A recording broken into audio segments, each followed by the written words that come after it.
दोन प्रकार, एक लयरूप निवृत्ती आणि एक आत्यंतिक निवृत्ती.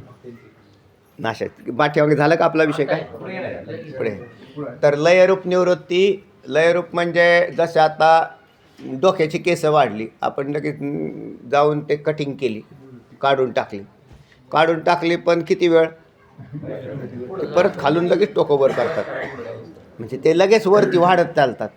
तर त्या केसांची निवृत्ती झाली नाही, म्हणजे त्याच्यामध्ये केस उगवत राहतात, म्हणजे काढले तरी येतात, याला लयरूप निवृत्ती म्हणतात. आणि ज्या वेळेला केस अजिबातच उगवत नाहीत तर त्याचं नाव आत्यंतिक निवृत्ती. असे दोन प्रकार.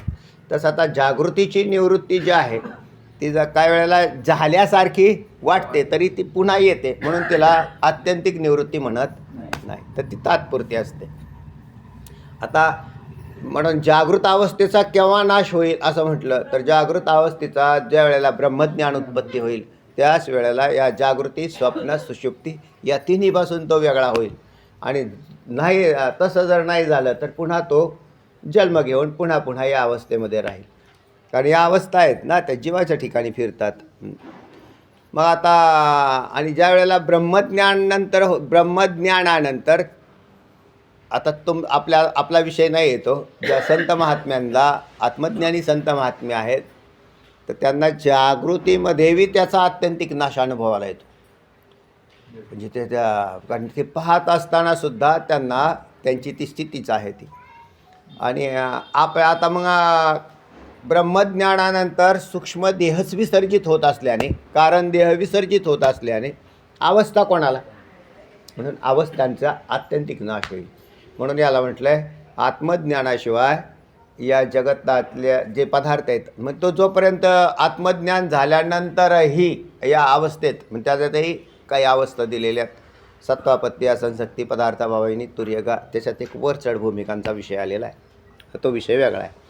तर तेव्हा स्वप्न या अवस्थेचा विचार आपण करतो आहे की तुम्हाला अनुभवाशी ताडून घ्यायला चांगलं उदाहरण कोणतं तर स्वप्नाचं उदाहरण आहे. स्वप्नातून जागा झाल्यावर आता अजून एक आहे स्वप्नाचं वैशिष्ट्य, कालचं स्वप्न उद्याच्याला पडत नाही, उद्याचं परवाच्याला पडत नाही, वेगवेगळं राहतं, काही कारण नाही राहत, संबंध बी राहत नाही तसा. म्हणून त्या स्वप्नाचे निवृत्ती जागृतीने होताना दिसते. तसा आत्मज्ञानरूपी जागृती ज्या वेळेला जीवाची होते त्यावेळेला संपूर्ण जगताची निवृत्ती होते. म्हणून दिसणारे पदार्थ जे आहेत ते मग कालिक होते, असा आपापच विषय आला. काही काळात भासले, मग काही काळात भासले तर कसे भासले तर सत असत विलक्षण आणि निर्वचनीय, हा विशेष झाला. चला हां तिन्ही सगळ्यात सांगतो तुम्हाला.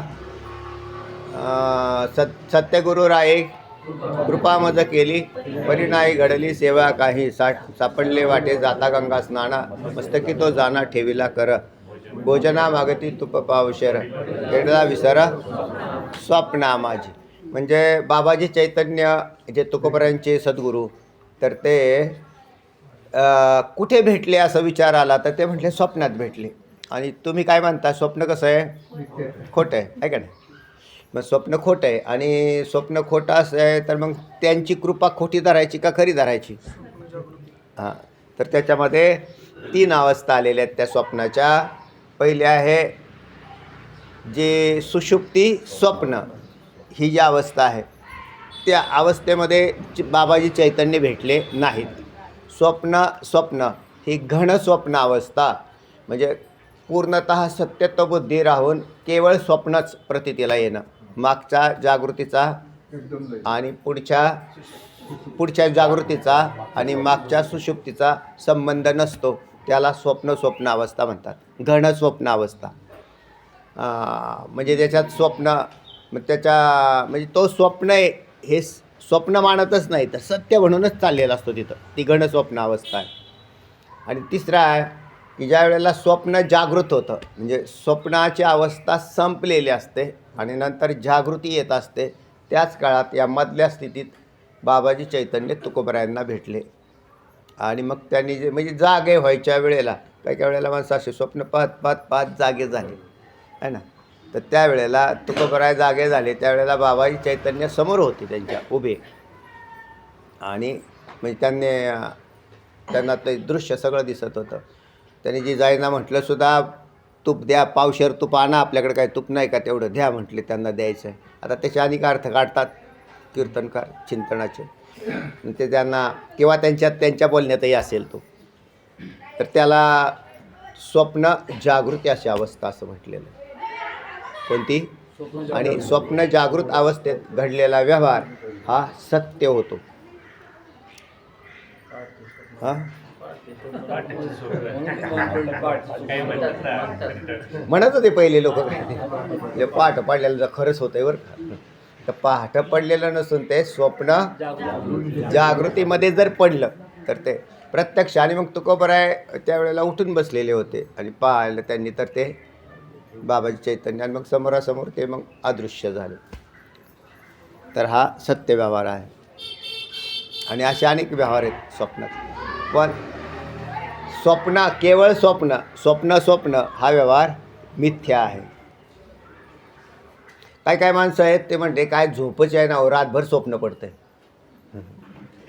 अशी एक अवस्था आहे की जेव्हा रात्रभर. तर त्याला बरं काय पडलं असं विचारलं तर ते म्हणतात मला काही कळत नव्हतं. काय पडत होतं कोणास ठाऊक, पण काहीतरी पडत होतं. तर त्याला घन अवस्था म्हणतात. स्वप्न घन अवस्था आहे. ते त्याच्यातलं स्वप्न कळत नाही. ते घन अवस्थेत असतं. त्याला तेवढे काही वेळेला माणसं ज्या वेळेला फार कंटाळलेले असतात ना, त्यावेळेला असा प्रकार होतो. चला एकंदरीत काय आहे, पुढे काय म्हणतात सांग, ऐका.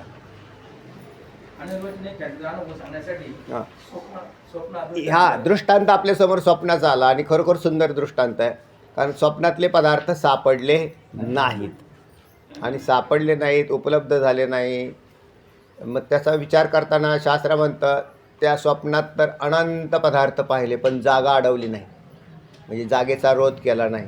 शिवाय इतके सगळे पदार्थ एवढ्याशा छोट्या जागेत बसतात असंही सिद्ध झालं. स्वप्न हे कंठामध्ये पुरितत नावाची एक नाडी आहे, आणि त्या नाडीमध्ये स्वप्न उत्पन्न होतं असं शास्त्राने सांगितलेलं आहे. पुरितत नावाच्या नाडीत स्वप्न पदार्थ प्रतीतीला येतात. ती नाडी किती आहे तर अत्य अल्प. बरं कालावधी किती असं विचारलं तर ते म्हणतात 1.5 सेकंदाचा कालावधी. स्वप्नासाठी कालावधी. याच्यावरूनच सिद्ध झालं की स्वप्नातले पदार्थ हे खोटे आहेत, कमी जागेत बसणारे, अल्प काळात दीर्घ प्रतीती आणणारे, जागेचा रोध न करणारे. तर असे स्वप्न पदार्थ अगदी समांतर आपली जी जागृत अवस्था आहे ती बी तशीच आहे. आपल्याला जो दीर्घकाळ दिसतो ना, 100 वर्षाचं आयुष्य, ते अस्तित्वात नाही असं शास्त्र म्हणतं. उलट असं म्हटलं आहे स्वप्नाला तरी 1.5 सेकंद दिलं. किती दिले? 1.5 सेकंद दिले. पण जागृतीत 1.5 सेकंदही अस्तित्वात नाही. दिसतंय कसं काय तर दिसतंय ते. मग आता हा अनुभव कोणाचा सांगितला? महापुरुषांचा आहे. आणि तिसरी तुम्हाला अजून पडताळणी करायला दृष्टांत देतो, म्हणजे सिद्धांतच सांगतो पडताळणी कशी होते. ऐका बरं. जगत झालेलंच नाही तर 1.5 सेकंद द्यायचा कुठून? जगत झालेलंच नाही पण द्यायचा कुठून? तर कारण अस्तित्वात काहीच अस्तित्वात नाही. मग हे दीर्घ स्वप्ने काय कसं दिसतं? आत्माज्ञान महानिद्रा दृंबितेस्मिन् जगन्मये दीर्घ स्वप्ने स्फुरन्ते ते स्वर्गमोक्षादि विभ्रमः असं अद्वैत मकरंदामध्ये म्हटलं. तर हे आपल्याला अज्ञानाच्या द्वारे याची प्रतीती येते. बस अज्ञान आहे एवढंच त्याला कारण आहे, दुसरं काही नाही. आणि अजातवादाच्या दृष्टीने जगत झालं नाही म्हणून 1.5 सेकंद द्यायचाच कसा? जे मृगजळ स्वप्नात दिसणारे पदार्थ आहे. सांगा पुढे. स्वप्नामध्ये अंतःकरणाची शरीराच्या बाहेर न जाता अंतःकरण उपयोगी साक्षी चैतन्य त्याच्या असलेली असणारी अविद्या आणि त्या अविद्येच्या तमोगुणापासून ती पदार्थ उत्पन्न होतात. त्या अविद्येच्या सत्वगुणापासून त्या पदार्थाचं ज्ञान धरायचं म्हटलं, ज्ञानाची उत्पत्ती कशी होते असं म्हटलं तर सत्वगुण, आणि पदार्थाची उत्पत्ती तमगुण. सगळ्या पदार्थांच्या उत्पत्तीत तमगुण. मग आता हे तम आणि सत्व आणलं कुठं? म्हणजे कसं काय आणलं? तर जिला माया म्हटलं जातं, ती माया दैवी हेशा गुणमयी मम माया दुरत्यया असं म्हटलं. दैवी हेशा गुणमयी, तिथं शब्द आला भगवद्गीतेत. गुणमयी म्हणजे त्रिगुणांनी युक्त, सत्वगुण, रजगुण आणि तमगुण असं त्याचा क्रम आहे. सत्वगुण असेल त्याच्यात ज्ञानाची उत्पत्ती आणि तमांशामध्ये पदार्थाच्या उत्पत्त्या. आणि मग पदार्थ उत्पन्न झाला, ज्ञान उत्पन्न होऊन चालणार नाही, तर क्रिया घडायला बी लागते, म्हणून रजोगुण. रजोगुणात क्रिया प्रधानता, सत्वगुणात ज्ञान प्रधानता आणि तमगुणात पदार्थ प्रधानता, याची पदार्थाची उत्पत्ती. आणि सगळं जगत पिका याच्यावरतीच चालतं. म्हणून क्रिया दिसली, कर्म दिसलं, चंचलता दिसली की समजून घ्यायचं राजांश, म्हणजे त्याचा निश्चय होतो. आणि तोच ज्ञान प्रधानता दिसली की समजून घ्यायचं इथे सत्वांश प्रधानता आहे. आणि केवळ पदार्थ उत्पत्ती ही तामांशापासून होती. झाली संगती लागली. आता हे पदार्थ, मग पदार्थ तमांशाप्रमाणे, तमांशातून, आणि त्याचं ज्ञान सत्वांशापासून. आता ज्ञान मानायचं गेलं की तुमच्याकडं आलं, कारण ज्ञान काय बाहेर थोडंच मानायचं आहे. म्हणून अंतःकरण वृत्तीमध्येच तो विषय धरावा लागतो. प्रमात्याच्या सत्वांश प्रधान वृत्तीत त्या पदार्थाचं ज्ञान, जरी पदार्थ बाहेर दिसला तरी. म्हणून स्वप्नाचं ज्ञान हे सत्वांशामधून, स्वप्नरूपी पदार्थ तमांशामधून, त्याच अविद्येच्या. बरं, आता इथं पडताळणी पाहायला दोन्ही भाग आतमध्ये आहेत. रज्जू सर्पदृष्टांतात सर्प बाहेर होता आणि त्याचं ज्ञान आत सांगितलं ना त्यांनी, आतमध्ये ज्ञान सांगितलं. म्हणजे अंतःकरण वृत्ती उपहित चैतन्य आश्रित अविद्येच्या सत्वांशापासून सर्पज्ञानाची उत्पत्ती सांगितली होती. आणि सर्प हा रज्जोपहित चैतन्य आश्रित अविद्येच्या तमांशापासून सर्प झाला असं सांगितलं. नंतर सांगितलं हे वास्तविक दोन्ही बी एकच आहे. सर्प तिकडे कशाला गेले, तर अंतःकरण वृत्तीमध्येच, म्हणजे जिथं अंतःकरण तिथंच चैतन्य आश्रित अविद्या काम राहते. कारण चैतन्याच्या आश्रित अविद्या राहते असा एक सिद्धांत आहे. तो पुढे जाऊन तुमचा मोठा होईल आणखीन. अविद्या स्वतंत्र राहत नाही. अविद्या कुठे राहते असं विचारलं तर अविद्या कुठे राहते, चैतन्याच्या आश्रित राहते. म्हणून चैतन्याच्या आश्रित राहणाऱ्या अविद्येत क्षोभ होऊन सर्प आणि सर्पज्ञानाच्या उत्पत्त्या होतात. तसाच स्वप्नाच्या बाबतीतही तसाच प्रकार आहे. हे अविद्येमध्ये क्षोभ होऊन स्वप्न आणि स्वप्नातलं ज्ञान हे दोन्ही उत्पन्न होत आहे. फक्त एका ठिकाणी सत्वांश, एका ठिकाणी तमांश. चला, यासाठी अनिर्वचनीय ख्याती सोडून दुसरी कोणती ख्याती सांगता येणार नाही असं सांगितलं. आणि एकदम अनुभवाशी पक्क वस्त आहे अगदी. म्हणजे जगत कसं यथा स्वप्न, जसं स्वप्न तसंच जगत आहे. मग हे याच्यामध्ये मग संगती कशी काय लागते महाराज? मग संगती लागते ना कोणताही व्यवहार चालू ठेवण्यासाठी. कारण जगतरूपी स्वप्न ईश्वराने पाहिलेलं आहे. जगतात काय झालेलं आहे, ईश्वर, आणि त्याच्यात जीव हा सहभागी आहे. जगत निर्माण कोणी केलं, मी केलं का? नाही केलं महाराज. हे अगोदरच होतं. माझा जन्म झाला, मी असं, त्याला मी सांगते आहेत. कारण तुम्ही परमात्मा आहात म्हणून तुम्ही त्याचे सहभागी झाले. तुम्ही जर परमात्मा नसते तर सहभागी व्हायचं काय कारण आहे आपण त्याच्यात? म्हणजे त्याने निर्माण केलं. एकलेन कंठवेची म्हणून या येणे केली निर्माण हो 14ही भुवने गगनचंद्र सूर्य मेघ तारांगणे 5ही महाभूते भौतिके भिन्न भिन्न हो ऐसा लागविया माया सूत्रधारी. निळवराय वर्णन करतात. मग त्या जगतरूपी स्वप्न निर्माण केलं आणि त्याच्यात मग जीवांनी काय करायचं? ते म्हणले जीवांनी काय नाही, कारण त्याच्यात नसतंच दगडी धोंडी निर्माण करून करायचं काय? याच्यात क्रिया करणारा घटक पाहिजे ना, काहीतरी घडल्या पाहिजे. म्हणून मग हे जीव झाले. हे एकोहम बहुस्याम प्रजाये, वेदाची काय श्रुती आहे? एकोहम बहुस्याम प्रजाये. तो एकटाच, एकला एकटाची झाला नानाकारी. स्थूल सूक्ष्म जीव जीवाच्या अंतरी विश्व लागव्या हाची चराचरी. तर तेव्हा निळबराय वर्णन करतात तसा एकला एकटाची झाला नानाकारी. एकटा, प्रत्येक जीव हा भगवंताचाच अंश आहे. ममय अंशो जीवलोके जीवभूत सनातन. तेव्हा हा प्रत्येक जीव हा, पण मग तो या गुणांच्या मध्ये येतो. कारण त्याला देह आहेत. देह हिशोब कशावर चालू झाला? देहावर. चैतन्याला विसरला, मूळ स्वरूपाला घराला विसरला, आणि विसरला की मग देहावर आला. देहावर आल्यावर प्रत्येक जीवाला, कांबळे सर किती सर देह आहेत? प्रत्येक जीवाला एकच देह आहे का? नाही, आता तुम्ही पहिल्यांदाच आलेले आहेत ना, नवीन नवीन. हां, शिंदे सर, 3 देह आहेत. तुम्हाला 3 देह आहेत, मला 3 देह आहेत, सगळ्याला 3 देह आहेत. ते म्हणजे आम्हाला तो एकच दिसतोय. हे वरचं जेवढी बॉडी दिसते ना, यालाच लोक देह मानतात. या नुसता एवढाच देह असता, बरोबर आहे. मग एवढा देह तर आम्ही स्मशानात मेला त्यावेळेला जाळून टाकला त्याला. ते म्हणले मग माणूस कुठे गेला आपला? ते म्हटले माणूस ना जळून गेला. ते म्हटले आम्हाला मान्य नाही. आणि कोणाला मान्य? कोणालाच मान्य नाही राहू शकत. कारण तो देह आला होता, देहात प्रविष्ट झाला, देह गेला, तर देहातला कुठं गेला हा प्रश्न आहे. आणि देहातला काय होता? तर तो सच्चिदानंदच होता. तुम्ही काय सच्चिदानंदाचा आहात. म्हणजे मी तुमच्याबरोबर बोलतोय, देह बोलेल का? मेलेली बॉडी बोलते का? मी तुमच्याबरोबर बोलतोय याचा अर्थ मी या देहात राहणारा कोणतरी वेगळा पोपट आहे. मी तुमच्याबरोबर बोलतोय, मला आनंद होतोय. देहाला आनंद होतो का? देहाला आनंद नाही होत, मला आनंद होतो. आणि मी तुमच्याबरोबर बोलतो तर अविचाराने बोलतो का? नाही. तर काही का होईना चिंतन वाचन मनन करून त्याच्यानंतर तिथं ज्ञान दिसतंय. म्हणजे शिवाय देहाला जरी मी जर या देहात नसतो तर लोकांनी लगेच उचलला असता. ते म्हणले इथं ठेवू नका, ह्याला स्मशानात नेऊन जाळून टाका. म्हणजे मला लोक का जाळत नाहीत? आहे सत्ता आहे, सत्ता आहे, माझी अजून सत्ता आहे या देहावर, है ना.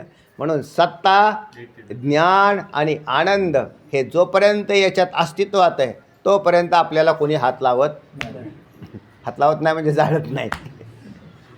मग तुम्ही कोण आहात असं तुम्हाला विचारलं. मग तुम्ही तर म्हणले की बॉडी पिढी नाही हो. म्हणून आमचे नाना ते दवाखाने डॉक्टरांना म्हणत होते, कांबळे नाना.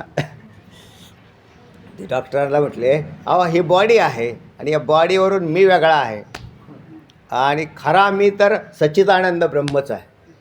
अगदी अल्पावधीमध्ये फक्त थोडं जरी चिंतन केलं तरी लक्षात येतं ते. आणि याचा अनुभव घेतला पाहिजे ना.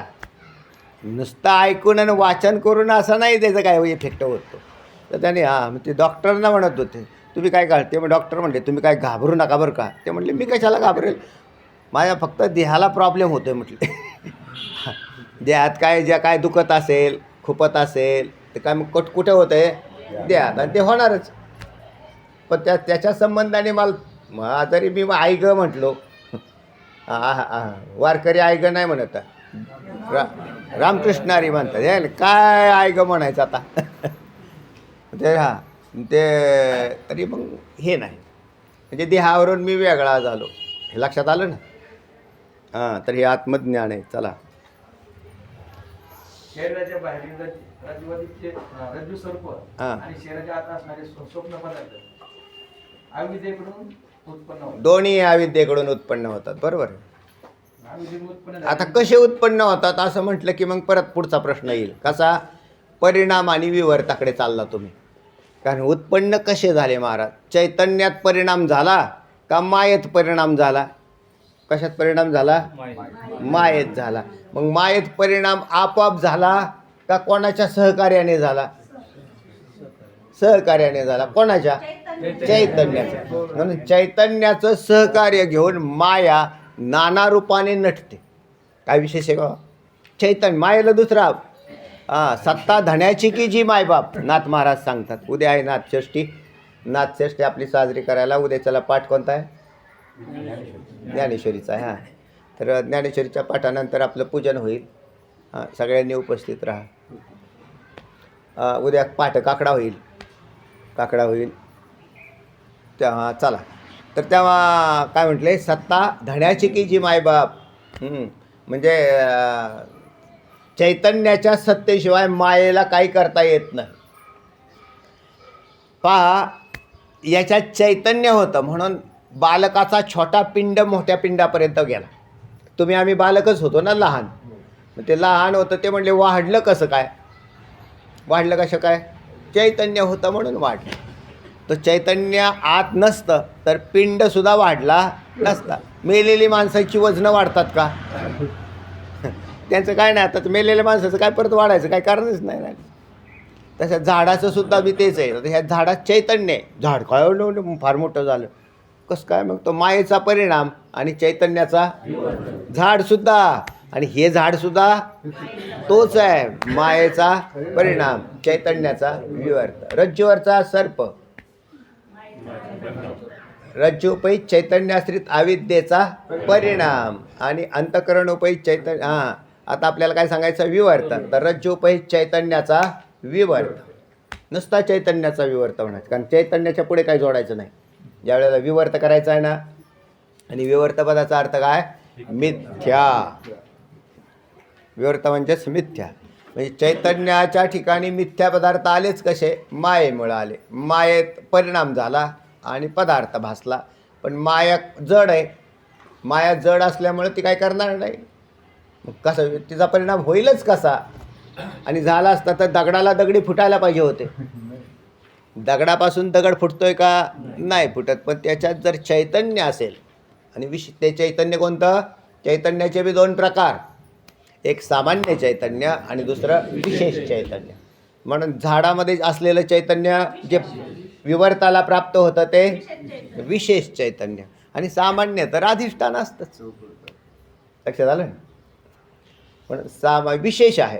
जसं आता मी देहामध्ये आहे, तर मग देहात दोन चैतन्य राहिले. कोणते दोन? सामान्य आणि विशेष. सामान्याला अधिष्ठान म्हणतात आणि विशेष चैतन्य हे आभास रूपाने काम करतं. आभासाला विशेष म्हणायचं, आणि जे सामान्य आहे ते सामान्य अधिष्ठान म्हणून काम करतं आहे. आणि मग त्याच्यातून मग आपली सगळी संगती लागते. किंवा आता इथं जो विषय चालू होणार आहे कोणता? विवर्त आणि परिणाम. कशाला म्हणतात? अविद्येचा विवर्त कसा आणि चैतन्यात परिणाम ना. चैतन्याचा विवर्त कसा आणि अविद्येचा परिणाम कसा? ऐका, सांगा ना. बिलकुल. तर साक्षी प्रकाशित करतो. भाष्य या पदाचा अर्थ आहे प्रकाशन करणं. आणि अविद्याकृत जे पदार्थ उत्पन्न होतात त्यांचा प्रकाशन कोण करत आहे? साक्षी करतो.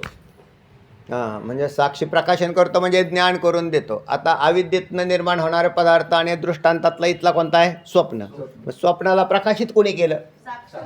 प्रकाशित या पदाचा अर्थ सूर्य नाही धरला. जो सूर्य जो आहे ना, तो त्या जड पदार्थाच्या मधला एक भाग झाला. प्रकाशित पदाचा अर्थ असा अर्थ आहे, मला जे ज्ञान होतं याला प्रकाशन असं म्हणतात. प्रकाशन कशाला म्हटलं? ज्ञान. की जे पदार्थ, हा चष्मा आहे, हे मला ज्ञान झालं का नाही? मग हे ज्ञान यालाच म्हणतात प्रकाशित झालं. मग हे मला चष्मा आहे हे ज्ञान कोणाला झालं? तर त्या चैतन्याच्या ठिकाणी होतं. म्हणजे त्या कोणत्या चैतन्याकडून झालं प्रकाशन झालं याचं? तर आता त्याच्यातले विशेष चैतन्य, सामान्य चैतन्य प्रकाशनाच्या भानगडीत पडत नाही. ते कुठलं होतं? सामान्य विशेष चैतन्य. म्हणून मला विशेष चष्मा आहे हे ज्ञान विशेष आहे, आणि हे साक्षी भाष्य आहे, साक्षीने प्रकाशित केलेलं आहे. आता साक्षी कोणाला म्हणतात? जे प्रकाशनात गुंतलेलं चैतन्य, त्याला काय म्हणायचं? साक्षी. साक्षी चैतन्य. नाहीतर बाकी एक चैतन्य ते प्रकाशित करत नाही, काही नाही, काही नाही. एक नुसता पेंद्या निकवड्या असं म्हटलंय माऊलींनी त्याला. एक काहीच काम करत नाही आणि एक काम करतं. जे तुमच्या आमच्यात असलेलं चैतन्य जे काम करतंय त्याचं नाव साक्षी चैतन्य म्हणा, विशेष चैतन्य म्हणा, हे आहे. आभास म्हणा, असा भाग. मग आता मोक्ष कोणाला करायचा? जेव्हा एक काहीच करत नाही त्याला मोक्ष द्यायचं कारणच नाही. म्हणून ब्रह्मचैतन्याला मोक्ष होत नाही. मग आता मोक्ष नावाचा काय प्रकार झाला? जे प्रकाशन करण्याच्या कामात गुंतलेलं चैतन्य आहे. ताण कशामुळं झालं आहे आपल्याला? प्रकाशन केल्यामुळंच झालं आहे. हे जगत आहे, जगतातले पदार्थ पाहिले, त्याच्यात प्रकाशित करत बसले, प्रकाशित करता करता गुंतला जाऊन त्याच्यात, म्हणजे त्याच्यामध्ये ते जाऊन गुंतलं आणि त्याच्यातूनच आसक्ती वगैरे हे सगळे निर्माण झाले. ते मोकळं कसं काय होईल? ज्ञान कोणाला होईल? तर विशेष चैतन्याच्या ठिकाणी. ते कुठं राहतं? बुद्धीमध्ये. येईल पुढं विषय. बुद्धिस्थ चैतन्याला ब्रह्मज्ञान होतं. हा विषय पुढे येईल आणखी. ब्रह्मज्ञान होईल कोणाला? म्हणजे बुद्धिस्थ चिदाभासाला. चला पुढे एकदम सुंदर सुंदर विषय. आता तुम्हाला हे लक्षात आले पाहिजे. विवर्त म्हणजे काय? परिणाम म्हणजे काय? परिणाम कोणाचा होतो? चैतन्यात परिणाम होत नाही हे सांगायचं आहे. नाही तर लोक म्हटले असते हे जगत परिणामाने झालेल्या पदार्थाला विशिष्ट पदार्थ म्हणतात. जसं आहे ना, साखर वेगळी, बेसनपीठ वेगळं, आणि त्याचा झाला लाडू. लाडूला काय म्हणायचं? विशिष्ट म्हणतात. साखरेच्या रूपात राहते, आणि मग डाळीच्या रूपात राहते. तशी डाळ म्हणजे माया, साखर म्हणजे ब्रह्म, त्याचा झाला लाडू, ते झालं जगत. जमलं का नाही? हे पिंड बी तसेच आहेत. पिंडी ते ब्रह्मांडी. हे पिंड बी तसाच मांडला आहे. बेसनपीठ अधिक साखर बरोबर झालं शरीररूपी लाडू. आता याला परत फोडायचा. याला सांभाळ करण्यामध्ये काय तथ्य नाही राहिलं, कारण त्याला गुणवान बनला तो. मायेचे गुण जसे उतरतात तसाच प्रकार अगदी असा आहे. याला फोडायचा तर कसं काय करायचं? तुम्ही कोण आहे असं विचारलं तर तुम्ही मूळचे कोण आहात? साखर, म्हणजेच सच्चिदानंद ब्रह्म आहात. मग सच्चिदानंद ब्रह्म आहात तर त्याचं विसर्जन कसं करावं लागेल? डाळीपासून अलग झाला की होईल. आता व्हायलाच कठीण आहे, दृष्टांत सोडून द्या. पण सिद्धांतामध्ये हे संभवनीय आहे, कारण चैतन्य असंग आहे. चैतन्य कसं आहे? म्हणून ते आपोआपच वेगळं होतं. कळालं की वेगळं होतं. नाहीतरी ज्ञानाने सगळे पदार्थ होतात, भासतात का नाही? तुम्हाला रज्जूवर सर्प भासला, तुम्ही त्याला सर्पाचं ज्ञान झालं. अज्ञान आहे तोपर्यंत घाबरले, याच्यात काय शंका? ज्ञान झाल्यावर तुम्हाला कळालं ना, नाही म्हटले. तसं तुम्हाला सांगितलं तुम्ही कोण आहेत? ब्रह्मचा आहात. मग ब्रह्मचा आहात तर ब्रह्माने घाबराव का? घाबरण्याचा विषयच राहिला नाही. ते म्हणले कसं काय घाबरत नाही? मग नाहीच आहे ना. मी माझ्या नाशाची कधीच इच्छा करत नाही. किती सोपं आहे हो. मी माझ्या नाशाची कधीच इच्छा करत नाही. तेच चैतन्य. ते म्हणले मग घाबरता. तुम्ही घाबरण्याचा विषय काढूच नका, कारण तुम्ही काय आहात? सत आहात. सत पदार्थाने घाबरण्याचं काय कारण आहे? नाही होतच नाही ना. घाबरण्याचं कारणच काय? बरं दुसरी गोष्ट, मी नाशाचं चिंतन तरी करू कशाला? त्याच्या पुढे जाऊन सांगतो. मला नाशाचं चिंतन करण्याचीच गरज नाही. काय होईल पुढे, यम येईल का, काय नाही, काही संबंध नाही. कोणाचा काही संबंध नाही. मी तर नित्य शाश्वत असा पदार्थ आहे. मी चिंतन कशाला करू? कोणता नाश आणि किती नाश होतात? ते देहाचे होत असतील तिकडे, आपल्याला काय त्याच्याशी देणं घेणं नाही. आपला नाश होत नाही. पूर्वी झाला, तुमचा नाश पूर्वी झाला नाही, आत्ता नाही, आणि नंतरही होणार नाही. झाले तर देह जातील. मग देह जातील तर देहाची यंत्रणा स्वतंत्र केलेली त्यांनी. हे जाता हां पुढे काय सांगा ना मला तेवढं काय. करिता जनक. तुका म्हणे राज्य करिता जगणात, तुका म्हणे राज्य करिता जनक, अग्नी माझी एक पाव जळे. हां असा. तर ती चित्ताची अशी सुंदर अशी अवस्था जनक राजाची सांगितली. जनक राजाला का आहे ना त्याच्यापासून वेगळा झालेला असा राजा होऊ शकतो. अहो ते तर राज्य शकट चालवत होता, सगळं काही होतं अस्तित्वात असलेला. सीतामय्याचं वडील कोण? जनक राजा. म्हणजे कोणत्या उंचीवरती बुद्धी जाते पहा, पण जाते ना. पण त्याला काय करावं लागेल तुम्हाला? अभ्यास येणं तू कोणत्याही वैराग्यानेच गृह्यते. त्या बुद्धीला दररोज अभ्यास केला आणि चिंतन हे सात्विक बुद्धी ठेवली तर बुद्धीत वृद्धी होते, नाही तर बुद्धीचा नाश होतो. बुद्धी सात्विक ठेवायची, पूर्णतः बुद्धी सात्विक राहिली पाहिजे. काय करायचे? दुसऱ्या जगातले उद्योग करून करायचंच काय तेव्हा? म्हणजे आता जगातले जे उद्योग चाललेले ते आपल्या जसं प्रारब्ध असेल त्या पद्धतीने करावं. पण त्याच्यात चिंतन मात्र हेच ठेवलं. आणि चिंतने तद्रूपता. मग नंतर एक दिवस असा येईल त्यावेळेला म्हणजे सहज अवस्था आहेत. हे वाचन केल्यावर याचा पिट्टा झाला पाहिजे बुद्धीत. आणि ते त्याच्यात जाऊन बसलं पाहिजे. ह्याला परत हात लावायची बी गरज नाही तुम्हाला. सहज अवस्थेत चालता बोलता विचारसागर व्हावा. बोला. मुक्त पुरुष आणि वेडा माणूस हां, सारखेच असतात. मुक्त पुरुष आणि वेडा माणूस सारखेच असतात. बरोबर, शंकेचं उत्तर बरोबर. त्याला पुनर्जन्म नाही राहणार ना, कारण वासना नाही ना, मुक्त पुरुष आणि वेड्या माणसाला जन्म नाही होईल. नाही, वेड्या माणसात यंत्रणा खराब झाली. इथे आपल्या जे दवाखान्यात, त्याला दवाखान्याचा वापर करतो ना आपण. एखादा मनुष्य बुद्धीमध्ये त्याला काही असेल तर त्याला आत्ता आपल्याकडे लौकिक पद्धतीप्रमाणे तो मेंदूतला भाग असतो. वेडा मनुष्य कायमस्वरूपी वेडा कधीच नसतो. वेडा मनुष्य हा त्या जन्मापुरता मर्यादित वेडा झाला. आता पुढच्या जन्मात गेल्यावर ते म्हणते ही येडा आलं जन्माला. हां, ती यंत्रणा गेली. कोणती जी मेंदूतली जी यंत्रणा आहे, मेंदूमध्ये काय असेल त्यांची काय वैद्यकीय शास्त्राला मान्यता आहे आपली. किंवा तो दोष गेला तो परत हां, दोष गेला तरी बी वेडा बी चांगला होतो बऱ्याच वेळेला. पण होईल याची गॅरंटी नसते, कारण काही वेगवेगळे आजार असतात. त्या मेंदूमध्ये काय आजार उत्पन्न होतात.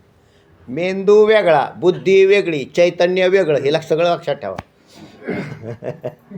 हां, म्हणून म्हटलं वेड. आणि आता जो मनुष्य, मला असं वाटलं होतं तुम्ही वेड्या माणसाचा दृष्टांत मुक्ताला देऊ राहिले, म्हणून मी म्हटलं बरोबर. त्या जन्मात त्याची वासना घडणार नाही ना, ते जन्मात नाही झाला. त्याला लयरूप निवृत्ती म्हणतात. आत्ता मगाशीच विषय झाला, त्याला लयरूप निवृत्ती झालेली आहे. किंवा त्याचं कर्म काम करतंय आणि त्याला भोग देत नाही. कर्म घडेल ना. नाही प्रारब्ध शिल्लक पूर्वजन्म मलाच त्याला परत हां, तो जन्माला येणार तो परत. आणि त्याच्यात त्या ब्रह्मज्ञानी थोडाच येतो, त्याला पुढचा जन्म लागणार आहे. आणि फक्त आणि वेडपाटपणाही तो त्या जन्मापुरता आहे, कायमचा नसतो. पुढच्या वेळेला तो एखाद्या वेळेस बॅरिस्टर बी होईल. चला. रजूच्या ठिकाणी जे अनिर्वचनी दोन्ही ज्ञान उत्पन्न होतात, हां. सर्प आणि सर्पज्ञान, बरोबर. त्या दोषही भ्रम किंवा अध्यास असे म्हणतात. हां, तर भ्रम किंवा अध्यास असं म्हणतात. ऐका. आणि भ्रम हा अविद्येचा परिणाम आणि चैतन्याचा विवर्त आहे. हां, हे तुम्हाला कळालं का चांगलं? अविद्येचा परिणाम आणि चैतन्याचा हे कळालं ना, पुढचे प्रवेश मोकळे होतील. पण चांगलं अजून जरी कळालं नसेल तरी अभ्यास करा परत. परिणाम कसा? परिणाम म्हटलं की तुम्हाला एक दृष्टांत दिला होता गेल्या वेळेस, कोणता? दुधाचं दही, याला काय म्हटलात? परिणाम. विरजण पडलं दुधात, विरजण पडलं की त्याचं दह्यात रूपांतर झालं, तिथं परिणाम झाला. समान स्वभाववान आणि अन्यथा रूप. समान स्वभाववान म्हणजे दूध जसं आहे तसंच दही दिसतं. समान स्वभावान, त्याला सत्ता असं म्हटलं. त्याच्या समान स्वभावान. आणि अन्यथा रूप म्हणजे अन्यथा रूप काय आहे त्याचं? दह्यात घट्टपणा आला, आकार बदलला, असं झालं, आंबट झालं. हां, तर याला म्हणतात परिणाम. इथं विवर्त काम करत नाही. तसं मायेचं परिणाम होऊन जगत झालेलं आहे, हे लक्षात ठेवा. मायेचा परिणाम. ते माया आहे कशी हो? त्रिगुणात्मक, सत्व रोज रजत तमगुणांनी. ती कोणाच्या आश्रित आहे? ब्रह्मचैतन्याच्या. मग त्या मायेमध्ये पहिलं प्रकाशित झालेलं चैतन्य कोणतं? मग म्हणजे तर मायाकृत चैतन्य, त्याला ईश्वर भाव असं म्हणतात, त्यालाच ईश्वर म्हणतात. जगात धर्म अनेक आहेत, पण ईश्वरी एक आहे. हे लोकांना कळालं ना तर लोकांचं कल्याण होईल. भांडायचेच नाहीत लोक भाऊ. जगात ईश्वर किती आहेत? एकच. दोन असूच शकत नाहीत, कारण माया एक, चैतन्य एक, आणि दोन ईश्वर देव आणायचीच कुठून? मग एकाच चैतन्याच्या ठिकाणी झालेला हा मायेचा परिणाम, त्याच्यात ईश्वर भाव आला. ईश्वर हा एक आहे. ईश्वर एक झाला की मग त्यांनी, कारण त्याला एक मानलं तरच सर्व शक्तिमान मानता येतं, हे लक्षात ठेवा.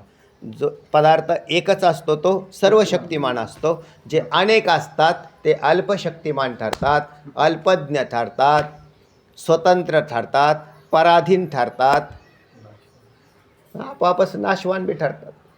तर अशा प्रकाराने, म्हणून ईश्वरसुद्धा असा स्ट्रॉंग आहे, एकदम बलवान, आणि तो एकच आहे.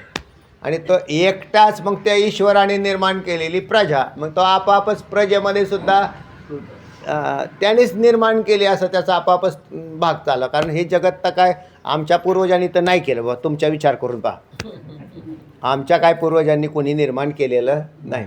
बघा विचार करून तुम्ही तरी. ते म्हणले की महाराज तुमच्याच नाही तर आमचं तरी कोणी केले तेव्हा. हे दगडी धोंडी पाणी आकाश जल हे कोणी निर्माण केलं? तर त्याचा निर्माण करणारा निर्माता म्हणून ईश्वर हा स्वतंत्र. आता कसं निर्माण केलं? मायेचं सहकार्य घेऊन,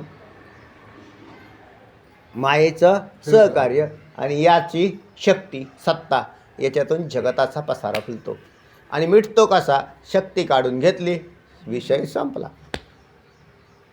त्यांनी एकच सेकंद काय थोडा काळ केला होता तो मध्ये कोरोना आणला तर किरकोळ का नाही हो? हा शक्ती मानता का नाही तुम्ही? तर किरकोळ नुसता ते लगेच लोक घरं लावून बसले, दारं बिरं लावून बसले पॅक. ते म्हणते बा आपला काय कोरोना चालू झाला. बरं जग बंद करून टाकायची ताकद आहे ना. जर एखाद्या किड्यामध्ये इतकंसं छोटासा जीव विषाणू कोणाचा कोण निर्माण करतो? तुम्ही. मी तर नाही निर्माण केला बा कोरोना. नाही तर तुम्ही मला पकडतात ते म्हणजे महाराजांनी कोरोना केला. काय कारण आहे का? म्हणजे कोणतरी आहे ना ह्याचा निर्माता जो आहे ना. आणि कोण आहे? तर तो ईश्वर काम करतो. आणि सगळ्या लोकांना एवढी लोक मारतात ते म्हणजे असेच जातात का फुकट? नाही, त्यांचे रेकॉर्डिंग सगळे व्यवस्थित क्लिअर आहे. जन्माला येतात क्लिअर आहे, कामकाज क्लिअर चालू आहे. आणि ह्या क्लिअर काय अडचण नाही त्याच्यात. बरं तो दिसत तर नाही आणि कार्य तर झाल्याशिवाय आणि दिसत नाही हाच मोठेपणा. ते म्हणले असला देव तर आणा बरं समोर. काय कारण आहे तेव्हा आणायचं? ते म्हणलं तुम्हीच देव आहात ना, दुसऱ्याला कशाला आणायचं आहे पुढं? तुम्ही देव आहात हे तुम्हाला कळालं ना की तुम्ही म्हणताल विषयच मिळते. चला, शास्त्रात फार सुंदर संगत आहे आणि विचारधारा छान आहे. पुढे झाला का सगळा विषय? हां सांगा बरं सूर्यताई, आता तुम्ही फास्ट. परिणाम आणि विवर्तांचं लक्षण सांगितलेलं आहे. हां. तर शिष्य म्हणतो की महाराज परिणाम आणि विवर्त या शब्दांचा अर्थ मला कृपा करून सांगा. तर समाधान सांगताना श्री गुरु प्रथम उपादान कारण कशाला म्हणतात तर ते सांगतात की ज्या कारणाचा कार्यात प्रवेश असून ज्याच्याशिवाय कार्य राहत नाही तर त्याला उपादान कारण म्हणतात. ज्याचा कार्यात प्रवेश असून ज्याच्याशिवाय कार्य राहत नाही त्याला त्या कार्याचं उपादान कारण. उदाहरण मृतिका आणि घट. मृतिकेचा घटामध्ये प्रवेश असून घट हा मृतिकेशिवाय राहत नाही म्हणून घटाचं उपादान कारण मृतिका आहे. सामान्य लक्षण केले. चला अजून याच्यात पुष्कळ बोले. म्हणतात ते सांगतात की उपादानाच्या समान स्वभावान आणि अन्यथा रूप त्याला परिणाम म्हटलेला आहे. आता उपादानाच्या समान स्वभावान आणि अन्यथा रूप. दूध आणि दही उपादानाच्या समान स्वभावान आणि अन्यथा रूप. दही वेगळं. किंवा आता इथेच घटाच्या दृष्टांतात लावलं की मृतिका आणि घट समान सत्तावान समान स्वभाववान. आणि मृतिका म्हणजे काही घट नाही तर तो त्याच्यात पाणी वगैरे ग्रहण करता येतं म्हणून त्याचा आकार वेगळा. अन्यथा रूप. चला, या ठिकाणी उदाहरण दिलेलं आहे की माती हे घटाचे उपादान कारण आहे आणि मातीमध्ये पृथ्वीत्व आणि व्यावहारिकत्व हे दोन समान स्वभाव म्हणून सांगितलेले आहेत. बिलकुल. आणि अन्यथा रूप म्हणजे मृतिकेहून घट हा अन्यथा रूप म्हणून सांगितलेला आहे. बरोबर. आता पुढे सांगितलेलं आहे त्यांनी की विवर्त सांगितलेलं आहे की अधिष्ठानाहून विपरीत स्वभावमान आणि अन्यथा रूप त्याला विवर्त म्हटलेलं आहे. आणि या ठिकाणी त्यांनी उदाहरण दिलेलं स्थाणूचं उदाहरण दिलेलं आहे की स्थाणूच्या ठिकाणी आपल्याला पुरुषाचा भ्रम होतो. तर स्थाणू पुरुष केल्या वेळेस मी सांगितलं होतं. स्थाणू म्हणजे लाकूड. लाकडावर कोणीतरी मनुष्य लपलेला आहे असं मंद अंधकारामध्ये भ्रम झालेला आहे चांदण्याच्या. तर तिथं स्थाणू पुरुष काय म्हणताय तिथे? स्थाणू हा व्यावहारिक आहे. पुरुष आपल्याला भासणारा जो पुरुष आहे तो प्रातिभासिक सत्तेतला म्हणून विवर्त सांगायचा. म्हणून तो विवर्त आहे असं सांगितलेलं. खोटा आहे. पुरुष खरा नाही, स्थाणू खरा आहे. मग स्थाणूवरती पुरुषाचा भ्रम झाला म्हणून स्थाणूचा तिथं विवर्त कोण झाला? पुरुष. हा दृष्टांतापुरता घेतला. तसा चैतन्याचा विवर्त जगत आहे. जगत खोटा आहे पुरुषाप्रमाणे आणि चैतन्य खरं आहे. आता पुढे त्यांनी सांगितलंय की सर्प आणि सर्पाचे ज्ञान तर याला उपादान कारण कोण आहे? तर सर्प आणि सर्पाच्या म्हणजे सर्प आपल्याला म्हणजे सर्प कसा भासतो तर रजोपय चैतन्य आश्रितची अविद्या त्याच्या तमोंशापासून आपल्याला सर्प म्हणजे भासतो. आणि सर्पाचं ज्ञान कसं होतं तर अंतःकरण उपयुक्त चैतन्य आश्रितची अविद्या तिच्या सत्वंशापासून सर्पाचं म्हणजे आपल्याला ज्ञान होत असतं. बरोबर आहे. सत्वंशापासून ज्ञान अंतमंशापासून सर्प भासतो आणि तिच्या सत्वंशापासून सर्पाचं म्हणजे आपल्याला ज्ञान होत असतं. बरोबर. हां. आणि म्हणून अविद्या अन्यथा रूप म्हणजे निराळ्या स्वभावाचे हे सर्प आणि सर्पाचं ज्ञान सांगितलेलं आहे. हा, तर आता त्याच्यात सर्प व त्याचे ज्ञान ही मिथ्या आहेत, म्हणून अधिष्ठानाहून विपरीत स्वभावान आणि अन्यथा रूप. असून अन्यथा रूप म्हणजे निराळ्या स्वरूपाचे आहेत, म्हणून सर्प आणि त्याचे ज्ञान ही चैतन्याचे विवर्त आहेत. ज्ञानाला आणि पदार्थाला दोघालाही विवर्तात टाकायचं, दोन्हीही विवर्त आहेत. पुढे म्हणून अधिष्ठान विपरीत आता परिणामाचं काय म्हटलं होतं? परिणाम सांगायच्या वेळी उपादानाच्या समान स्वभावान. आता परिणाम कोणाचा? अधिष्ठानाच्या विपरीत स्वभावान. हां, तर तिथं परिणाम कसा सांगायचा? सांगितलं त्यांनी. बिलकुल. तर तेव्हा विवर्त सांगायच्या वेळी अधिष्ठानाहून विपरीत स्वभावान आणि परिणाम सांगायच्या वेळी उपादानाचे समान स्वभावान, असं लक्षात ठेवा. आता अन्यथा स्वरूप दोन्ही ठिकाणी सारखं आहेत. ती पुढचा मुद्दा येतोय कल्पिताच्या अधिष्ठानाविषयी शंका आणि समाधान. वाचा. कल्पिताच्या अधिष्ठानाविषयी शंका व समाधान. हम्म, शिष्य, हम्म. अहो सर्प व त्याचे ज्ञान ही मिथ्या आहे हम्म. हा निश्चय झाला, पण मिथ्या सर्पाचे अधिष्ठान रज्जू उपहित चैतन्य आणि सर्पज्ञानाचे अधिष्ठान अंतःकरण उपहित चैतन्य आहे, रज्जू अधिष्ठान नाही असे सांगितले. बिलकुल. रज्जू हा अधिष्ठान, मग रज्जूवर सर्प आहे, रज्जूवर सर्प आहे. आत्तापर्यंत आपला विषय झाला होता, चालला होता. पण आता म्हणतात रज्जू हा जड असल्या कारणाने तो कोणाचा अधिष्ठान होऊ शकत नाही. मग रज्जूच्या जिथं जो आत्ता परिणाम आणि आपला काय सांगितलं होतं, विवर्त आणि परिणाम सांगितलं होतं, तर तिथे रज्जू अधिष्ठान नाही, तर चैतन्य म्हणजे सर्पाचे अधिष्ठान रज्जू उपहित चैतन्य आणि ज्ञानाचं अधिष्ठान अंतःकरण उपहित चैतन्य, असा विषय झालेला आहे. ठीक आहे, बरोबर आहे. बरं, शंका काय आहे का? प्रतिती मात्र सर्पाला अधिष्ठान रज्जू असल्याचे आहे. अशी शंका आहे. शंका काय आली त्यात? सर्पाला अधिष्ठान आम्हाला तर असं वाटतं की सर्पाचं अधिष्ठान कोण आहे? रज्जू आहे, असं आहे. तेव्हा चैतन्य अधिष्ठान कसे ते समजून सांगा. शंका ही आहे की चैतन्य अधिष्ठान कसं होतं? तुम्ही आत्तापर्यंत किंवा आजपर्यंत आम्ही जे ऐकलं त्याच्यात रज्जूवर सर्प भासला, रज्जूवर सर्प भासला, आणि तुम्ही म्हणता रज्जू हा अधिष्ठान नाही, मग चैतन्य अधिष्ठान आहे. मग चैतन्य कसं काय अधिष्ठान आहे ते कृपा करून सांगा. चला. श्री गुरु, हं. मिथ्या सर्पाचे अधिष्ठान रज्जू होणार नाही. मिथ्या सर्पाचे अधिष्ठान रज्जू होणार नाही. सर्प कसा आहे? मिथ्या. मग मिथ्या पदार्थाचं अधिष्ठान चैतन्यच असतं. लक्षात दृष्टा हे सिद्धांत लक्षात ठेवा कायमचा. मिथ्या पदार्थाचं अधिष्ठान चैतन्यच असतं. स्वप्न कसं आहे? मिथ्या. आणि त्याचं अधिष्ठान कोण? चैतन्य. ते म्हणले ना, अनुभवाशी पडताळून पाहायला तर स्वप्न आहेच ना. म्हणून मिथ्या स्वप्नाचं अधिष्ठान जसं चैतन्य आहे, तसं मिथ्या जगताचं अधिष्ठान ब्रह्मचैतन्य आहे, आणि मिथ्या सर्पाचं अधिष्ठान चैतन्यच आहे, पण रज्जूपहित चैतन्य आहे. चला, लक्षात आलं? मिथ्या पदार्थ हे सत्य अधिष्ठानावर भासतात. मिथ्या पदार्थ सत्य अधिष्ठानावर भासतात. आणि सत्य कोण आहे? एक चैतन्यच सत्य आहे, दुसरा पदार्थ सत्य नाही. या विश्वात एक चैतन्य सत्य आहे, दुसरा पदार्थ सत्य. मग रज्जूवरचा सर्पसुद्धा त्याच चैतन्याने भासला, आणि भासणारं जगतसुद्धा ब्रह्मचैतन्यावरच भासतं. मग तुम्हाला त्याचं ज्ञान करून घ्यायला लागेल. कोणाचं? चैतन्याचं ज्ञान करून घ्यावं लागतं, म्हणजे अध्यस्त पदार्थ उडून जातो. चला. रज्जू उपहित चैतन्यच मानले पाहिजे, कारण जसा प्रातिभाषिक सर्प मिथ्या आहे तसा विचारदृष्ट्या व्यावहारिक रज्जू ही मिथ्याच आहे.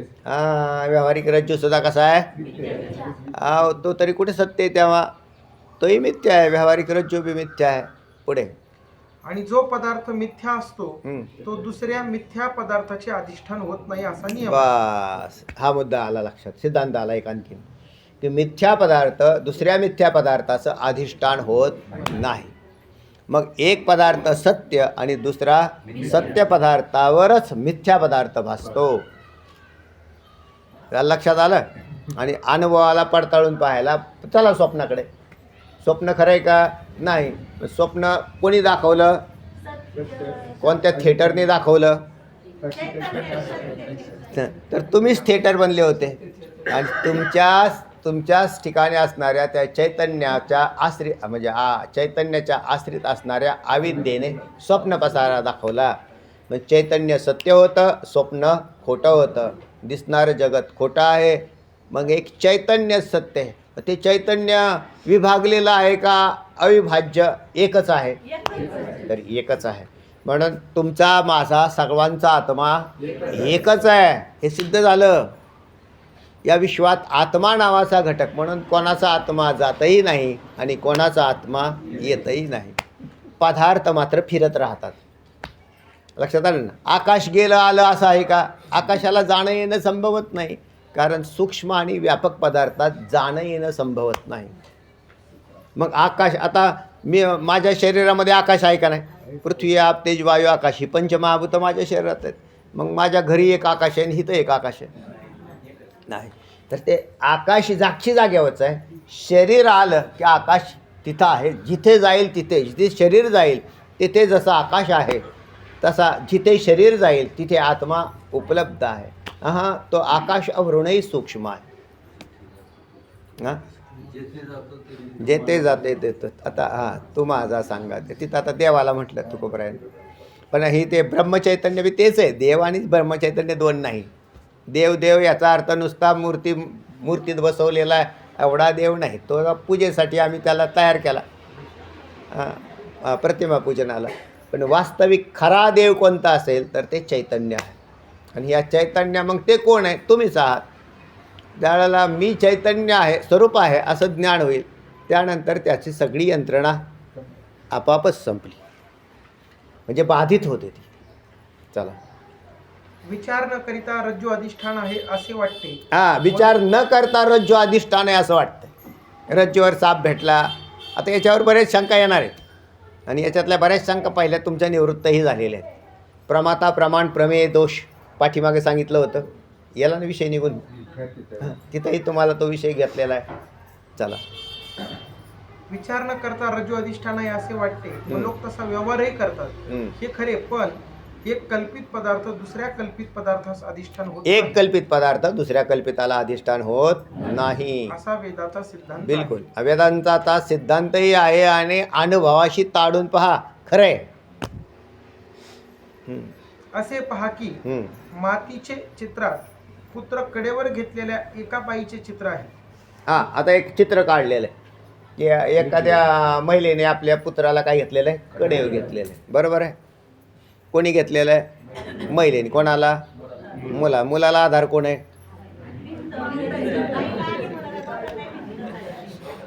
दिसताना तसं दिसतंय ते की एखाद्या महिलेने मुलाला कडेवर घेतलेलं हे दिसताना दिसतंय ते, पण वास्तविक त्या बाईला आणि त्या मुलाला दोघांनाही आधार कोणाचा आहे? भिंतीचा आधार आहे. तसा रज्जूला सर्पाचा आधार आहे असा नसून रज्जू ही मिथ्याच आहे. तो मिथ्या रज्जू सर्पाला आधार होईलच कसा? तर त्या दोघांचा आधार चैतन्यच आहे. चला, असा वेदात असे पहा की मातीचे चित्रात पुत्र कडेवर घेतलेल्या एका बाईचे चित्र आहे. पुत्रास आधार बाई आहे असे कोणीही म्हणेल. विचारदृष्ट्या पुत्र आणि बाई मातीवर कल्पित आहेत. मातीवर कल्पित आहेत. बरोबर आहे. तसाच रज्जू आणि सर्प दोघंही चैतन्यावर कल्पित आहे. म्हणून पुत्रास आधार बाई नाही, मातीच आहे. बरोबर. त्याचप्रमाणे कल्पित सर्पास अधिष्ठान रज्जू उपहित चैतन्यच आहे, रज्जू नाही. बिलकुल. लक्षात आलं ना? दृष्टांत सुंदर आला. जसे ते दोघांनाही आधार भिंतीचा आहे तसा रज्जूला आणि सर्पाला दोघांनाही आधार कोणाचा आहे? चैतन्याचा. पुढे, कोणी केवळ रज्जू सर्पास अधिष्ठान न मानता रज्जू विशिष्ट चैतन्य मानेल तर विशेषण जो रज्जू त्यास केव्हाही अधिष्ठानत्व संभवत नाही.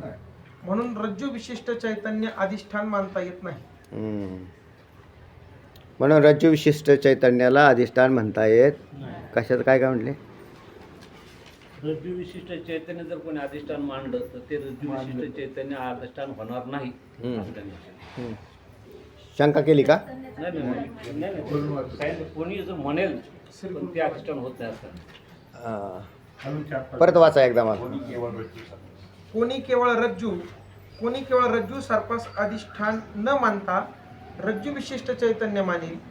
हा, कोणी केवळ रज्जू सर्पास अधिष्ठान न मानता केवळ रज्जू विशिष्ट चैतन्य मानेल तर विशेषण जो रज्जू त्यास केव्हाही अधिष्ठानत्व संभवत नाही. हा, तर विशेषण जो रज्जू त्याला संभवत नाही, म्हणजे बरोबर आहे. केव्हाही ठीक आहे, हा. अधिष्ठानत्व संभवत नाही. पुढे म्हणून रज्जू विशिष्ट चैतन्य अधिष्ठान मानता येत नाही. हा, तर रज्जू विशिष्ट चैतन्य नाही झालं का, तिथं विशिष्ट काही नाही झालं तर उपहित झालं. रज्जू उपहित झालं, हे लक्षात ठेवायचं. तिथं उपहित आणि विशिष्ट ही पदं येणार आहेत परत आणखीन आता. हां, पुढे येतील ती. लक्षात येतं आहे का. विशिष्ट म्हणजे ज्या वेळेला दोन पदार्थ एकत्र येतात त्याचं नाव विशिष्ट. पण एका पदार्थ दुसऱ्या पदार्थाच्या ठिकाणी भासतो परंतु त्याचा संसर्ग होत नाही, तो उपहित होतो. उपाधीने युक्त तो उपहित होतो आणि विशेषणाने युक्त तो विशिष्ट होतो. अशा विषय गेलाय का आपला? ये माग गेलाय का? नाही तर पुढे बी येणार आहे, मग अधूनमधून येत आहे तो विशिष्ट आणि उपहित हे शब्द. म्हणून रज्जू उपहित चैतन्य सांगितलं जातं.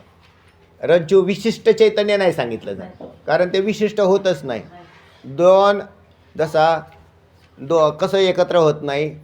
तुम्ही एका बाटलीमध्ये तेल आणि पाणी एकत्र मिसळा. ते म्हटले तुम्हाला एकत्र झाल्यासारखा भ्रम होईल, परंतु तेलाचे गुणधर्म वेगळे आहेत, पाण्याचे गुणधर्म, म्हणून ते दोन एकत्र कधीच येत नाहीत. मग आता ह्या देहात तरी चैतन्य आलंच कसं काय एकत्र? तर एकत्र आलेलं नाही, म्हणून त्याला उपहित असं म्हणतात.